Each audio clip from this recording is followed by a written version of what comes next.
पाठ 7 है हमारा हार की जीत। बहुत ही अच्छी कहानी है, सुदर्शन ने लिखी है। आज सभी बच्चों को घर पे रहकर पाठ्य पुस्तक खोलकर आपको यह पाठ अच्छी तरह से समझना है। अगर आप पाठ अच्छी तरह समझेंगे तो सभी प्रश्नों के उत्तर जो है वह आपको आसानी से समझ में आ जाएंगे।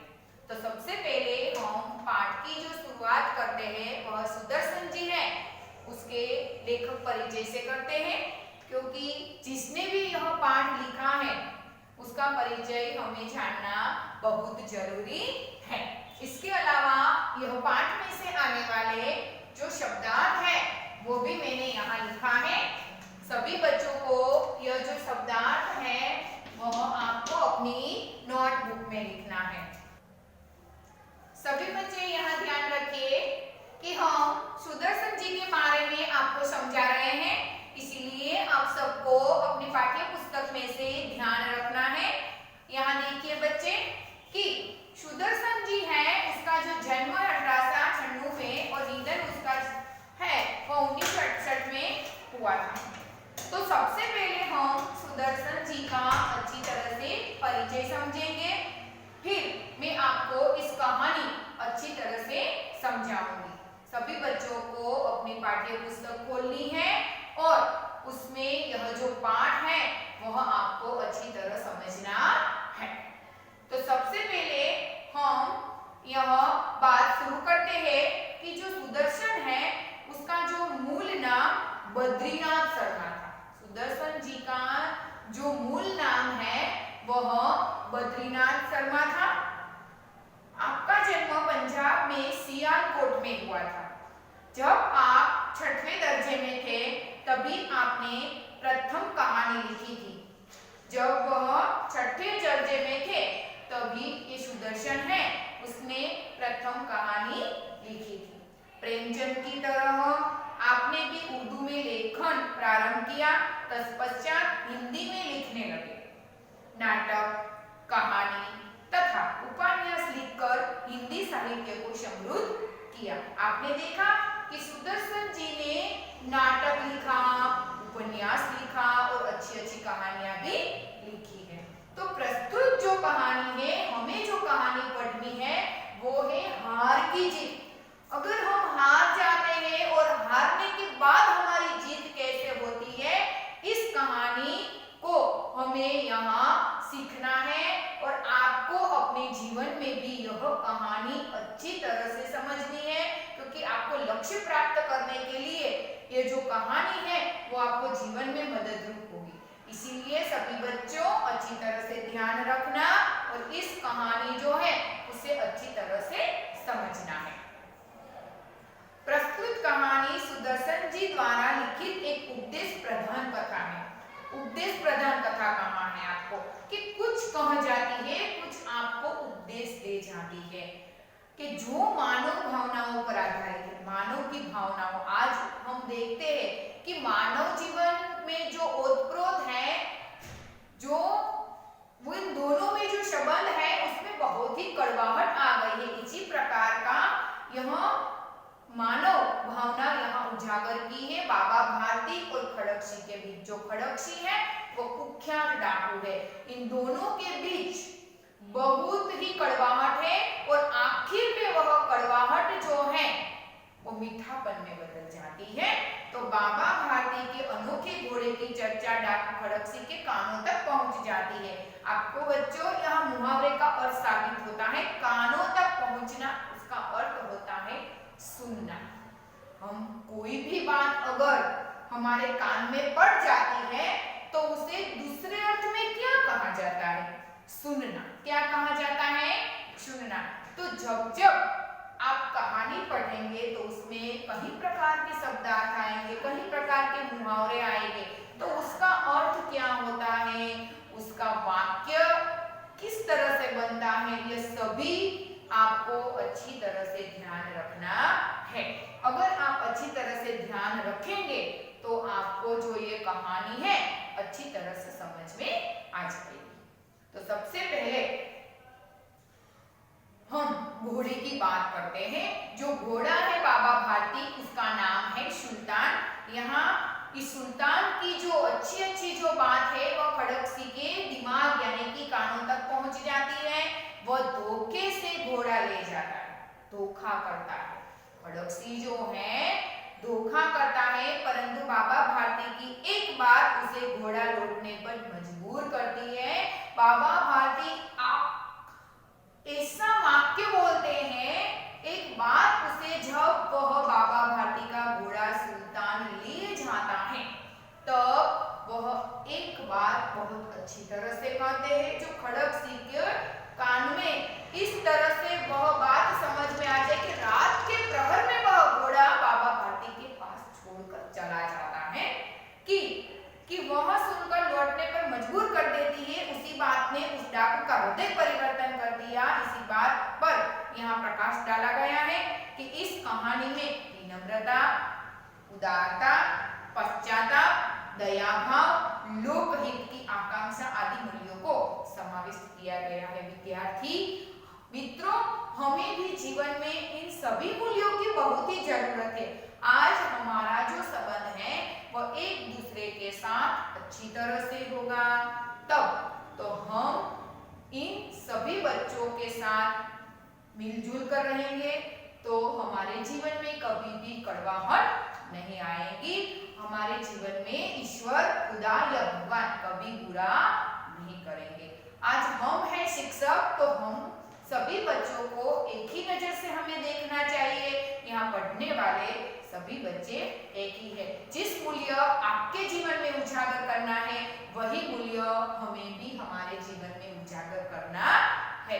तो इस तरह का जो मूल्य यहाँ बताया है, विनम्रता, उदारता, पश्चाताप और लोगों का हित करना, लोगों का अच्छा सोचना, उसके बारे में कड़वाहट पैदा दूसरों के लिए नहीं करनी है। दूसरे लोग क्या करते हैं, वो क्या करने वाले हैं, हमें उससे कुछ लेना देना नहीं है। हमें सिर्फ हमारे बारे में सोचना चाहिए और हम कैसे हैं इसके बारे में हमें विचार करना चाहिए। हमें दूसरों के जीवन में टांग नहीं लगानी चाहिए। अगर हम ऐसा करेंगे तो हम हमारे जीवन में बहुत अच्छी तरह से प्रगति करेंगे और हम खूब हमारे जीवन में आगे निकल जाएंगे। तो इस प्रकार की जो कहानी मैं आपको सुनाती हूँ, सबसे पहले सभी बच्चों को मेरी ये कहानी अच्छी तरह से समझनी है। तो मैं आपको यहाँ एक कहानी सुनाती हूँ बाबा भारती और सुल्तान के बारे में। कि जो बाबा भारती है वह बहुत ही उम्रलायक है। वह एक झोपड़ी में रहते हैं, दूर दूर गांव से बहुत दूर एक छोटी सी झोपड़ी बनाई है। उसमें बाबा भारती और उसका घोड़ा जो सुल्तान है वह दोनों रहते हैं। एक माँ अपने बच्चे को जिस तरह पालन पोषण करती है, उसे बड़ा करती है, इस प्रकार बाबा भारती भी इस घोड़े को अच्छी तरह नहलाते हैं, खिलाते हैं, उसे बाहर घूमने ले जाते हैं, बहुत अच्छी तरह से उसका ध्यान रखते हैं और अपना जो सारा जीवन है वह उसके साथ वह बिताते हैं। पर एक बार ऐसा होता है क्योंकि गांव के सारे लोग सुल्तान के बारे में बहुत ही अच्छी बात करते हैं कि बाबा भारती का जो घोड़ा है वो बहुत अच्छा है। लोग उसकी चाल देखते हैं तो सब लट्टू हो जाते हैं, मुग्ध हो जाते हैं। इस प्रकार का घोड़ा है। बच्चों, आपको याद रखना है घोड़े का नाम सुल्तान है। क्या है? सुल्तान। यह प्रश्न जो है आपकी परीक्षा में अगर पूछा जाए तो आपको यह याद रखना है, घोड़े का नाम सुल्तान है। और बाबा भारती एक संत पुरुष थे। क्या पुरुष थे? संत पुरुष थे। वह दो ही व्यक्ति अपनी झोपड़ी में रहते हैं मंदिर के पास के बाबा भारती और उसका घोड़ा सुल्तान। तो उसकी बार बार उसकी जो तारीफ है, उसकी जो प्रशंसा है सारे इलाके में फैल जाती है। और यह बात का पता किसको चल जाता है? डाकू, कुख्यात डाकू है इस इलाके का। तो वह कुख्यात डाकू जो है उसके कानों तक यह बात पड़ जाती है सुल्तान के बारे में। एक बार वह बाबा भारती के पास आता है। बाबा भारती को ऐसा कहते हैं कि मुझे यह घोड़ा चाहिए। बाबा भारती भारती तो उसे देने के लिए मना कर देते हैं, बहुत ही उसके बारे में बात करता है। बाबा भारती के मुंह से उसके बारे में अच्छी अच्छी बात निकालने की कोशिश करता है। और हम भी मनुष्य हैं, बाबा भारती भी मनुष्य हैं। आज हमारे बच्चे की कोई प्रशंसा करे तो हमें उससे ज्यादा हमारे बच्चे की प्रशंसा उनको सुनाते हैं, क्योंकि हमारे बच्चे के बारे में अच्छी अच्छी बात सुनना किसी को अच्छा क्यों नहीं लगे। तो बाबा भारती तो अपना घोड़े की अच्छी अच्छी प्रशंसा करते हैं। खड़क सिंह तो सब सुन लेता है। फिर अंत में खड़क सिंह है वो बाबा भारती को ऐसा कहते हैं कि मैं यह घोड़ा आपके पास नहीं रहने दूंगा, यह घोड़ा मैं ले जाऊंगा। तब बाबा भारती जब सुल्तान के बारे में यह बात सुनी तो बाबा भारती को नींद ही नहीं आई।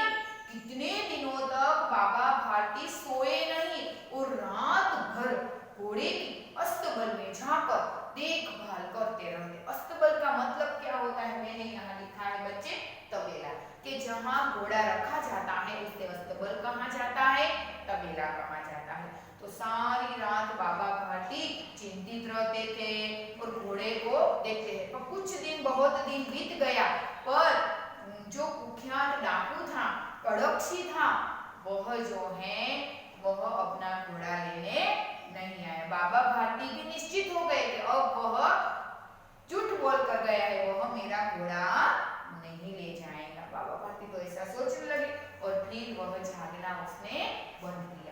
और जो डाकू है खड़कसी, वह घोड़ा लेने भी नहीं आया। पर एक बार ऐसा होता है कि जो बाबा भारती है वह अपने घोड़े को लेकर सवार होकर जाता था।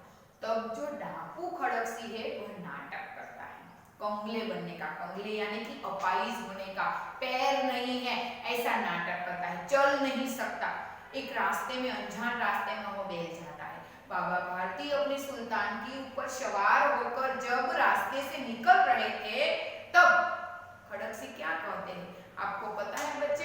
खड़कसी बोलता है मेरा पैर में बहुत दर्द है, मैं जान में आगे चढ़ नहीं सकता, आप मुझे दुर्गादत्त वैद्य के घर जाना है, रामावाला यहाँ से 3 घंटे ही दूर है, 3 मील दूर है, 3 किलोमीटर, तो आप मुझे मदद कर दीजिए।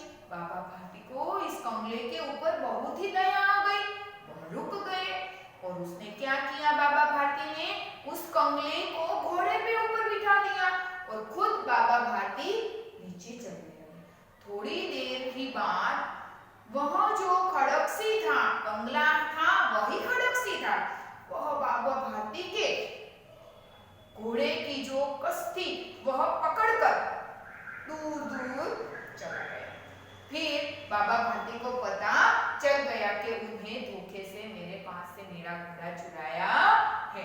तो बाबा भारती खड़कसी को कहते हैं कि तुम यह बात किसी के सामने नहीं पेश करना कि तुमने मेरे पास जो घोड़ा था वह चालाकी या कुछ नाटक करके लिया था। नहीं, कोई भी व्यक्ति गरीब पर विश्वास नहीं करेंगे। तुम यह बात किसी के सामने रखना नहीं, किसी को कहना नहीं कि मैंने बाबा भारती के इस प्रकार का नाटक करके उसके पास से घोड़ा चुरा लिया है। कि बाबा भारती को इस बात का डर बहुत ही लगता था, घोड़ा ले गया उसका डर नहीं था, पर चोरी छुपी ले गया, धोखे से ले गया, नाटक करके ले गया, अपाहिज होने का नाटक किया, ऐसा करके वह घोड़ा लेकर चला गया। बाबा भारती ने उसे यह बात बताई कि तुमने यह जो मेरे साथ किया है यह बात तुम किसी को मत कहना, जा तू मेरे घोड़े को ले जा, मैं तुझे मना नहीं करूंगा, पर तुमने जो किया है वह किसी के सामने तुम पेश नहीं करना, किसी के सामने यह बात तुम रखना नहीं कि मैंने बाबा भारती के पास से घोड़ा इस तरह से लिया है। यदि तुम ऐसा करोगे तो कोई भी व्यक्ति समाज में किसी दूसरे गरीब व्यक्ति जो सच्चा है उसका भी कोई विश्वास नहीं करेगा। इसीलिए बाबा भारती खड़कसी को इस प्रकार की बात कहते हैं। बच्चे, आपको कहानी बहुत ही रोचक है, अभी तो बहुत कुछ सुनना है आपको। आगे क्या होता है? खड़गसिंह जो है वो घोड़ा लेकर तो चला गया, उसे तो बहुत मजा आ गया, वो मन ही मन बहुत ही खुश होता था कि मैंने बाबा भारती का घोड़ा चुरा लिया। पर जब खड़गसिंह बाबा भारती का जो घोड़ा लेकर अपने इलाके में जाता है तो उसे चैन पड़ता नहीं है। चैन न पड़ना मुहावरे का अर्थ है कुछ समझ में नहीं आना, क्या करूं मैं, वह कुछ समझ। जब हम मुश्किल में पड़ जाते हैं तो हमें चैन नहीं पड़ता है, खाना अच्छा नहीं लगता है, कोई बोलते हैं तो उसे सुनना भी हमें अच्छा नहीं लगता, ऐसा होता है ना बच्चे। तो इस प्रकार खड़गसिंह के मन में भी ऐसा ही होता। बाबा भारती को बहुत रोने लगे, घर जाकर उसने खाया नहीं पिया नहीं, सुल्तान की याद आती थी। रात को बाबा भारती अस्तबल का जो द्वार था वह भी खुला रख के अपने झोपड़ी में जाकर, मंदिर में जाकर वह बैठ जाते हैं और सुल्तान के बारे में सोचने लगते हैं। आज हम हैं तो हमारा बच्चा जो है, हमारा कोई अपना व्यक्ति है, कोई हमें धोखे से ले जाता है, चुरा लेता है तो हमें कितना दुख होता है। ऐसा ही दुख बाबा भारती को घोड़ा जाने के बाद होता है। रात का प्रहर बीतता है, 2-3 से 4 बजे का प्रहर होता है और खड़गसिंह जो है वह चुपके से आता है और वह घोड़ा जो है अस्तबल में बांधकर चला जाता है और अस्तबल का जो दरवाजा है वो बंद कर देता है। उसे पश्चाताप होता है और वह रात को वह घोड़ा बाबा भारती को देने के लिए आ जाता है। वो बाबा भारती को जगाता भी नहीं है और उसके आंखों में आंसू आ जाते हैं कि आज मैं डाकू हूँ तो मुझे किसी के साथ से वस्तु चुरानी है, किसी भी की वस्तु लेनी है तो मैं हड़प कर ले जाता। पर इस बाबा भारती ने तो मुझे ऐसा कहा कि तुम ले जाओ, पर मेरी एक बात याद रखना कि यह बात तुम किसी के सामने नहीं रखना। यह बात जो है वह खड़गसिंह के दिमाग में चल रही, उसे चैन न पड़ा। रात को आया, अस्तबल में घोड़ा बांधकर वापस अपने इलाके में चला जाता है और उसके आंख में नेकी के आंसू, नेकी यानी कि भलाई के आंसू उसके आते हैं। फिर क्या होता है?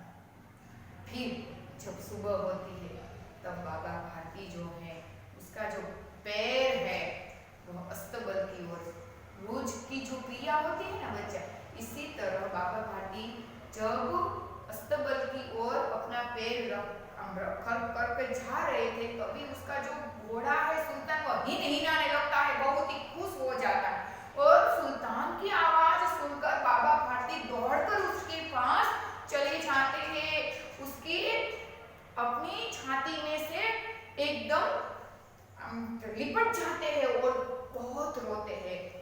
सुल्तान भी रोता है और बाबा भारती रोते हैं। पशु है, इसमें भी मानवता का दर्शन होता है। इस प्रकार अपने घोड़ा वापस पाकर बाबा भारती खूब बहुत ही प्रसन्न होते हैं। तो इस प्रकार की यह कहानी है। अब मैंने आपको सारी कहानी पाठ में जो भी आता है वह मैंने आपको अच्छी तरह से समझा दिया है। अब हम पाठ समझेंगे।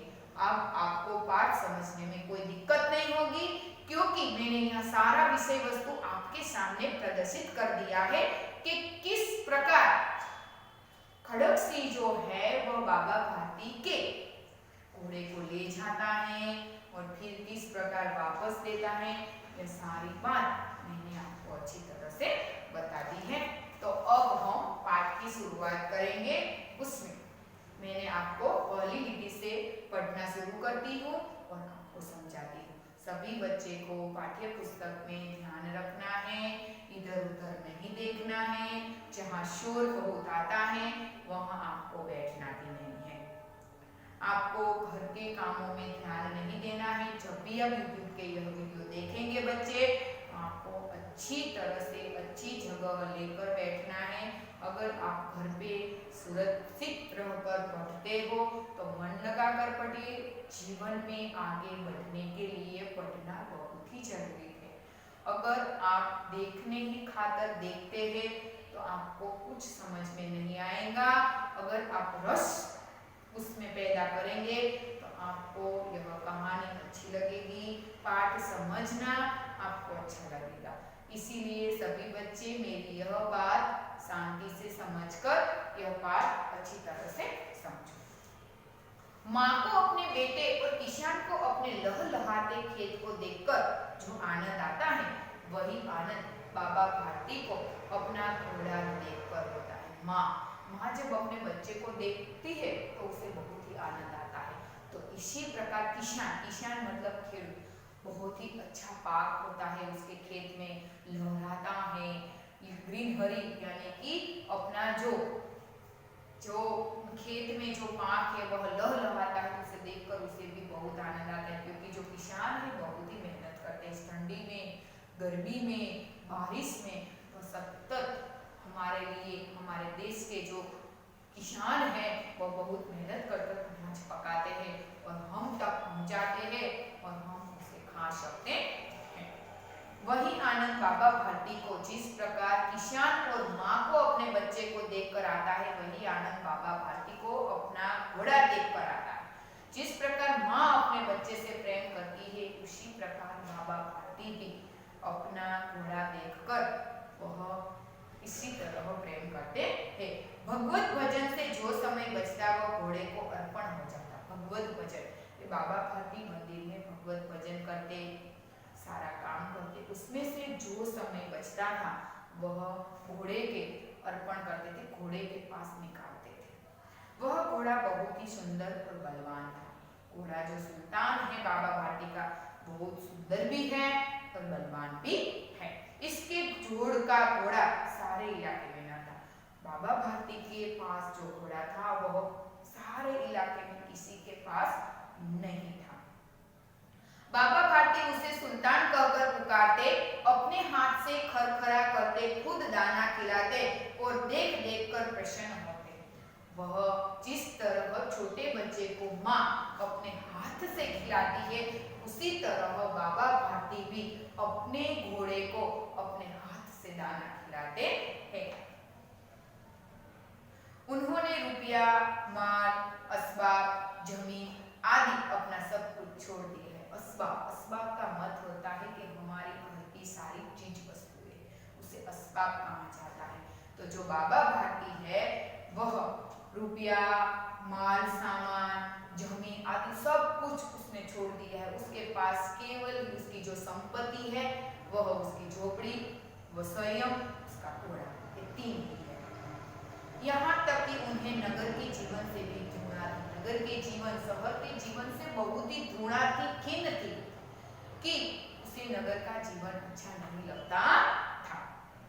अब गांव के बाहर एक छोटे से मंदिर में वे रहते और भगवान का भजन करते थे। मैंने आपको कहानी में आगे भी बताया कि गांव के बाहर रहते थे, गांव में नहीं रहते थे। बाबा भारती जो है वो गांव के बाहर एक मंदिर था, उस मंदिर में वह रहते हैं और अपना समय बिताते थे, भजन करते थे और सुल्तान को भी अच्छी तरह रखते थे। मैं सुल्तान के बिना नहीं रह सकूंगा, उन्हें ऐसा लगने लगा था। एक माँ अपने बच्चे के बिना नहीं रह सकती, इसी प्रकार जो सुल्तान के बिना बाबा भारती भी न रह सकते, क्योंकि वो दोनों के बीच में, मनुष्य और पशु के बीच में इतना सा प्रेम था। तो बाबा भारती को ऐसा लगने लगता था, अगर मेरे पास सुल्तान नहीं होता तो मैं उसके बिना नहीं रह सकूंगा, क्योंकि बाबा भारती जो है वह सुल्तान को बहुत ही प्रेम करते थे। मैं सुल्तान के बिना नहीं रह सकूंगा, उन्हें ऐसा लगने लगा था। वे उसकी चाल पर लट्टू थे। बच्चे आपको एक रिक्त स्थान में पूछी जाएंगी कि बाबा भारती सुल्तान की कैसे, किनसे लट्टू थे? चाल। बाबा भारती जब सुल्तान चलता है ना तो उससे बहुत ही अच्छे लगते थे, इसलिए बाबा भारती लट्टू होना, मुग्ध होना, मोहित होना, उसका अर्थ ऐसा होता है कि बाबा भारती है वो सुल्तान की चाल पर लट्टू थे। कहते ऐसे चलता है जैसे मोर घटा को देखकर नाच रहा है।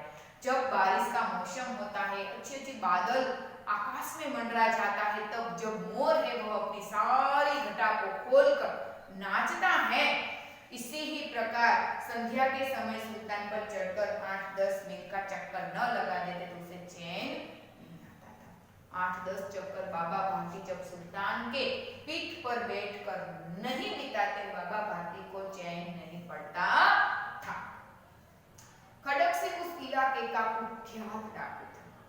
खड़गसिंह जो था इस सारे इलाके का कुख्यात डाकू था। लोग उसका नाम सुनकर कांपते थे। जो डाकू वो चोरी करता है, लूटपाट करते हैं, किसी की चीज वस्तुएं चोरी छुपी ले जाता है, तो ऐसे व्यक्ति सारे गांव के लोग उससे बहुत ही डरते थे, क्योंकि वह गांव का कुख्यात डाकू है। बच्चों, आपको नाम याद रखना है कि डाकू का नाम क्या था? खड़गसिंह था। क्या था? खड़गसिंह, कुख्यात डाकू था। लोग उसका नाम सुनकर कांपते थे। कांपने का अर्थ होता है बच्चे डरना। होते होते सुल्तान की कीर्ति उसके कानों तक भी पहुंच गई। सुल्तान की कीर्ति यानी कि उसकी प्रसन्नता कानों तक पहुंच गई। कानों तक पहुंचना मतलब होता है सारी बात का पता चलना, सुन लेना। उसका हृदय उसे देखने के लिए अधीर हो उठा, क्योंकि सारे लोगों की प्रशंसा सुनकर बाबा भारती का घोड़े की प्रशंसा सारे इलाके में फैल गई थी। तो उसे उस घोड़े को देखना है कि इस लोग इस तरह की उसकी प्रशंसा करते हैं तो क्या होगा, किस प्रकार का घोड़ा उसे तो मुझे देखना ही चाहिए। यह चीज बाबा भारती को क्या जरूरत है? सुल्तान की बाबा भारती को कोई जरूरत नहीं है, घोड़े की उसको कोई जरूरत ही नहीं। ऐसा घोड़ा तो मेरे पास होना चाहिए। उसका हृदय उसे देखने के लिए अधीर हो उठा। वह एक दिन दोपहर के समय बाबा भारती के पास पहुंचा और नमस्कार कर बैठ गया। जो डाकू है उसके पास जाता है, बाबा भारती के पास जाता है और जाकर नमस्कार करता है और बाबा भारती के साथ बैठ जाता है। बाबा भारती ने पूछा, खड़गसिंह क्या हाल है? बाबा भारती खड़गसिंह से पूछते हैं, आप ठीक हो ना? आपका हाल क्या है? खड़गसिंह ने सिर झुकाकर उत्तर दिया। सिर झुका दिया, सिर झुका देना, सिर को नीचा करना। अगर हम भगवान के सामने मंदिर में दर्शन करने के लिए जाते हैं तो हमारे सिर झुक जाते हैं। सिर झुकाकर हम ईश्वर को, भगवान को नमन करते हैं। आपकी दया है, कहो इधर कैसे आ गए? बाबा भारती पूछते हैं खड़गसिंह को, कहो इधर कैसे आए? कोई काम था कि इधर तुम मेरे पास आए हैं? सुल्तान की चाह खींच लाई। क्या बोलता है खड़गसिंह? सुल्तान की चाह, सुल्तान की जो प्रशंसा सुनी है, आपकी घोड़े की जो प्रशंसा सुनी ने, इसलिए मुझसे रहा न गया, इसलिए मैं आपके पास आ गया। विचित्र जानवर है, देखोगे तो प्रसन्न हो जाओगे। बाबा भारती क्या बोलते हैं? अपने सुल्तान की प्रशंसा अपने मुंह से करते हैं और कहते हैं कि अगर तुम देखोगे तो विचित्र जानवर बहुत ही खुश हो जाओगे। मैंने भी बस बड़ी प्रशंसा सुनी है, उसकी चाल तुम्हारा मन मोह लेगी। मेरा जो सुल्तान है वो चलता है तो मैं भी लट्टू हो जाता हूँ, मैं भी मोहित हो जाता हूँ। अगर तुम मेरे सुल्तान की चाल को देखोगे तो तुम्हारा दिल मोह लेगी, तुम बहुत ही खुश हो जाओगे, तुम मेरे घोड़े की चाल पर लट्टू हो जाओगे। कहते हैं देखने में बड़ा सुंदर है, मेरा जो घोड़ा है वो देखने में बहुत सुंदर है। क्या कहना, जो उसे एक बार देख लेता है उसके हृदय पर उसकी छवि अंकित हो जाती है। हमें कोई भी चीज, छवि यानी कि जो चित्र है वह हमें बहुत अच्छी लगती है, तो हम वह जो चित्र है वह हम अपने हृदय में हम समर्पित कर देते हैं। वह छवि को हम जब भी याद करते हैं तो उसका जो नमूना है हमारे सामने आ जाता है कि एक बार हमें जो भी चीज अच्छी लगती है, फिर वह चीज के बारे में हम जब सोचते हैं मन ही मन, तो यह चीज जो है हमारे सामने आ जाती है। इसी प्रकार उसके हृदय में भी उसकी छवि अंकित हो जाती है। बहुत दिनों से अभिलाषा थी आज उपस्थित हो सका। खड़गसिंह कहते हैं बाबा भारती को, मैं बहुत दिनों से आपके पास आना चाहता था, लेकिन मुझे आज आना पड़ा। बाबा भारती और खड़गसिंह अस्तबल में पहुंचे। अस्तबल का मतलब मैंने आपको पहले भी कहा कि जहाँ घोड़ा रखा जाता है उसे अस्तबल कहा जाता है। तो इसी प्रकार बाबा भारती खड़गसिंह को लेकर अपना सुल्तान दिखाने के लिए, अपना घोड़ा दिखाने के लिए वह बाबा भारती को कहाँ ले जाता है? अस्तबल की ओर दोनों जाते हैं। बाबा ने घोड़ा दिखाया घमंड से, खड़गसिंह ने घोड़ा देखा आस्था आश्चर्य से। इस वाक्य में आपको कुछ समझ में आया? बाबा भारती ने अपने घोड़े को घमंड से दिखाया क्योंकि वो बहुत ही अच्छा था। कोई भी चीज हमारे पास बहुत ही अच्छी होती है ना, दूसरों के ज्यादा अच्छी, तब हमारे हृदय में, हमारे मन में घमंड सा पैदा हो जाता है। तो इसी प्रकार जो बाबा भारती है, वो जो अपना घोड़ा है वह घमंड से दिखाते हैं, और खड़गसिंह है वह घोड़ा आश्चर्य से देखते हैं। उसने सहस्त्रों घोड़े देखे थे, परंतु ऐसा बांका घोड़ा उसकी आंखों से कभी न गुजरा था। बांका सुंदर घोड़ा। खड़गसिंह कहता है कि मैंने तो बहुत सारे घोड़े देखे हैं, पर इस प्रकार का अच्छा घोड़ा मैंने आज तक नहीं देखा। सोचने लगा कि भाग्य की बात है, ऐसा घोड़ा खड़गसिंह के पास होना चाहिए। इस साधु को ऐसी चीजों से क्या लाभ? क्या बोलता है? मन ही मन बोलता है, मन ही मन सोचता है कि ऐसा घोड़ा, ऐसी चीज तो मेरे पास होनी चाहिए। बाबा भारती को इसकी कोई जरूरत नहीं है। कुछ देर तक आश्चर्य से खड़ा रहा। इसके पश्चात उसके हृदय में हलचल होने लगी। उस घोड़े के बारे में सोचने लगे। उसके हृदय में जो है वह हलचल होने लगी। उसे बस एक ही बात मगज में घूम रही थी कि यह जो घोड़ा है वो मेरे पास होना चाहिए, बाबा भारती के पास नहीं। इसके पश्चात इसके हृदय में हलचल होने लगी और बालकों सी अधीरता से बोला, परंतु बाबा जी इसकी चाल न देखी तो क्या?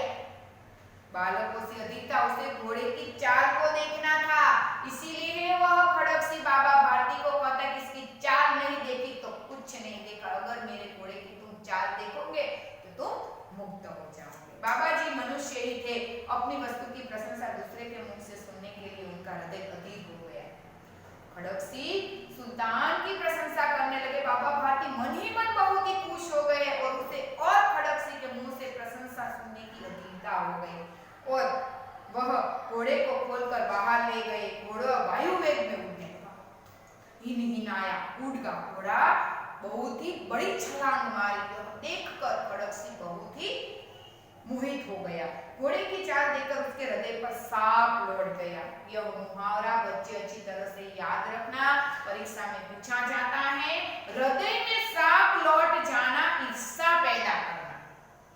अगर हम हमारे पड़ोसी जो है वो अच्छी नई कार लाते हैं तो हमारे हृदय में सांप लौट जाता है। ऐसा वाक्य भी आप लिख सकते हैं और दूसरा यह भी वाक्य बना सकते हैं कि बाबा भारती का घोड़ा देखकर खड़गसिंह के हृदय में सांप लौट ईर्ष्या पैदा होना। क्या पैदा हुई? ईर्ष्या। इस प्रकार की ईर्ष्या करने लगा कि इतना अच्छा घोड़ा मेरे पास नहीं है, इस संत पुरुष के पास है, जिस व्यक्ति को उसकी कोई जरूरत नहीं है।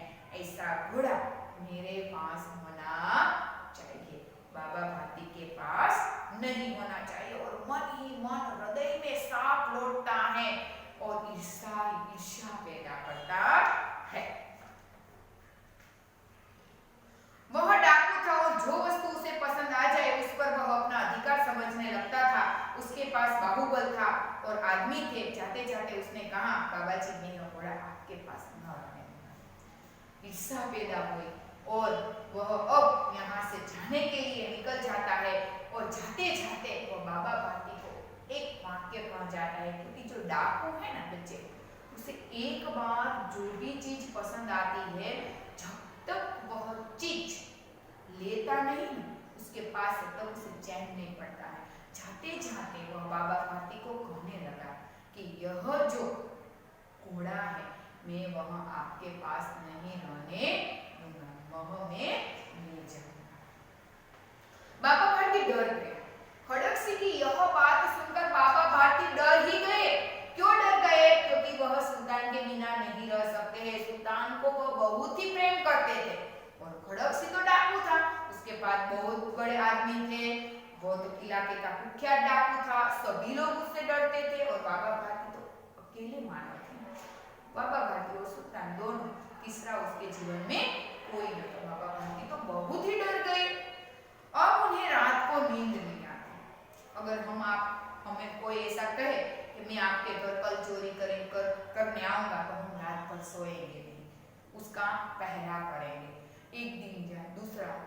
कितने सारे दिन चले जाए पर हमारे घर कोई चोरी करने नहीं आता, तो हम इस बात पर ध्यान नहीं देते, फिर हम आराम से सो जाते हैं ऐसा सोचकर कि कोई चोरी करने नहीं आएगा, अब मुझे पहरा देने की कोई जरूरत नहीं है।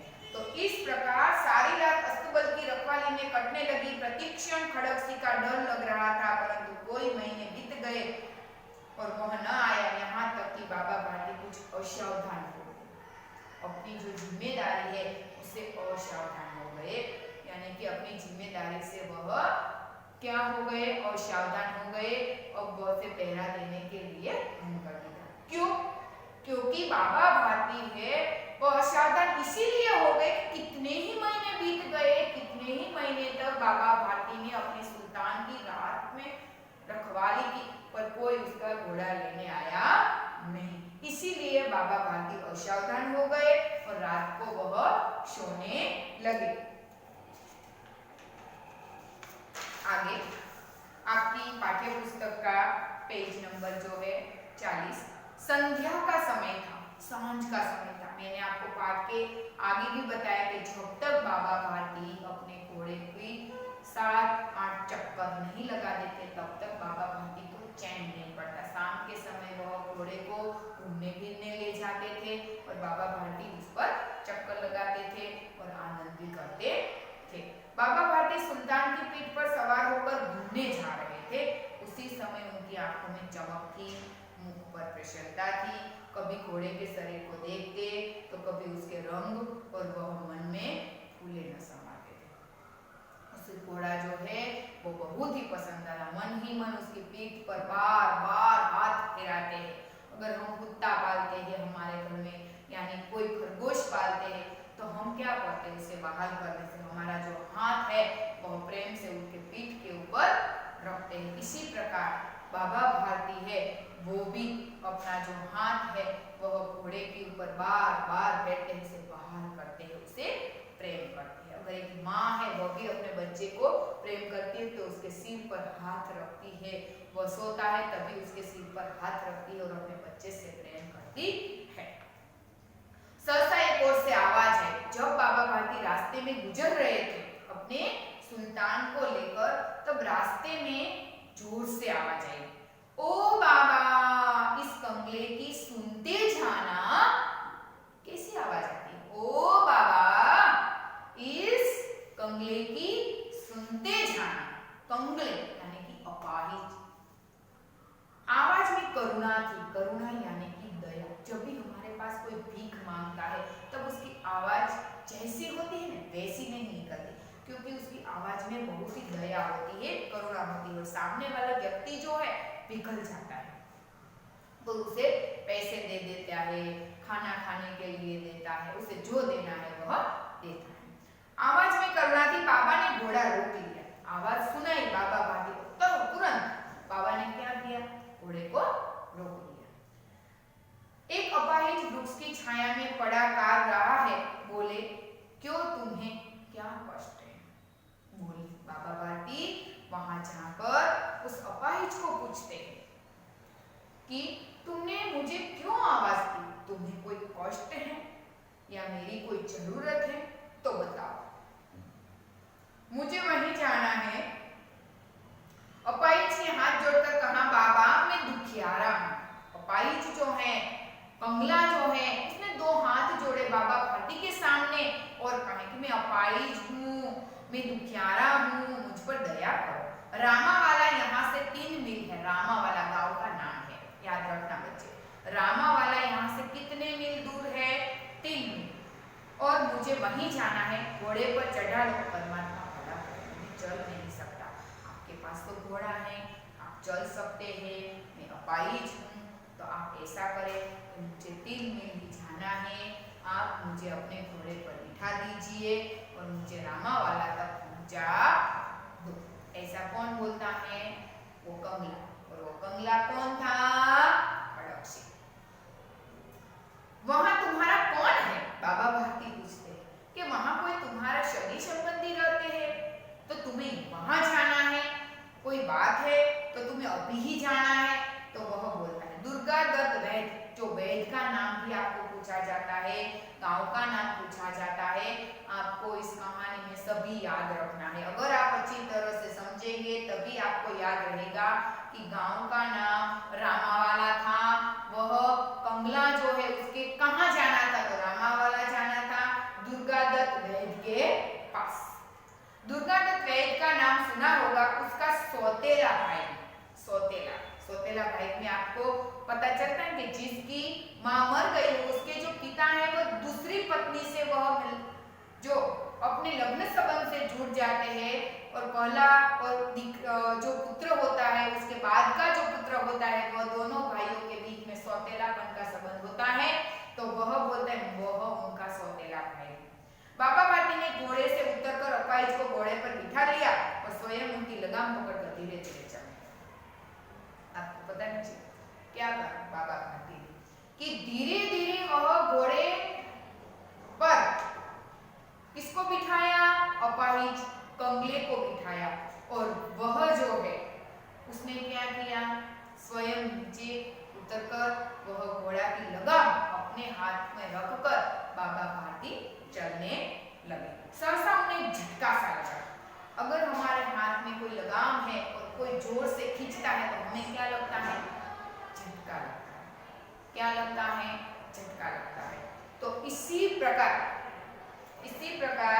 बाबा भाटी को भी झटका लगता है और वह लगाम पकड़कर धीरे धीरे चलते हैं, तो झटके से उसके हाथ में से जो लगाम है वह छूट जाती है और जो उसपे घोड़े के ऊपर जो बैठे वाला अपाहिज कंगला है वो अपनी लगाम पकड़कर चला जाता है घोड़े को लेकर। इस कहानी को मैं यहाँ खत्म करती हूँ। वो भाग 1 है। हम भाग दूसरे भाग में हम अच्छी तरह से यह कहानी पूर्ण कर देंगे। सभी बच्चों को यह ध्यान रखना है कि यह जो है भाग 1 है। आज के वीडियो में आपने जो भी देखा, जो भी समझा, अच्छी तरह से समझना है। हिंदी पाठ्य पुस्तक में से पाठ 7 के शब्दार्थ और मुहावरे हैं वह आपकी नोटबुक में अच्छी तरह से लिखना है।